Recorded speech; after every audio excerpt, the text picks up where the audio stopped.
ରାଜୁ, ଆଜି କ'ଣ ସ୍କୁଲରେ ଏତେ ସାଜସଜା ହେଇଛି? ବାହାଘର ହେବ କି ରେ? କ'ଣ ଭୋଜି ଖାଇବାକୁ ମିଳିବ ତାହେଲେ ଆଉ? ହେ, ତୋ ମୁଣ୍ଡ ମୁଣ୍ଡ ଖରାପ ହେଇଯାଇଛି ନା କ'ଣ? ସ୍କୁଲରେ କ'ଣ ବାହାଘର ହୁଏ?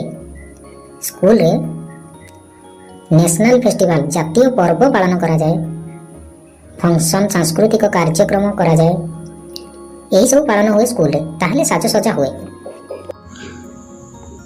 ତାହେଲେ ଆଜି କେଉଁ ଜାତୀୟ ପର୍ବ ବା ସାଂସ୍କୃତିକ କାର୍ଯ୍ୟକ୍ରମ ମୁଁ ତ କାହିଁ ଜାଣିନାହିଁ। ତୁ ତ ଭୋଜି ଖାଇବାରେ ତୋର ବ୍ୟସ୍ତ।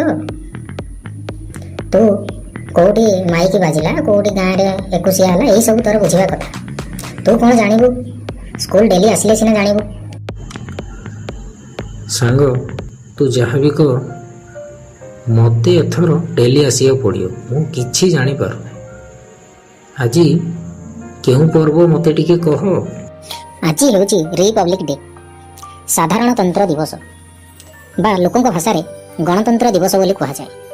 ଲୋକଙ୍କ ଦିବସ। ଏହାକୁ କାହିଁକି ପାଳନ କରାଯାଏ? ଏହାକୁ ପାଳନ କରାଯାଏ ଏଇଥିପାଇଁ କି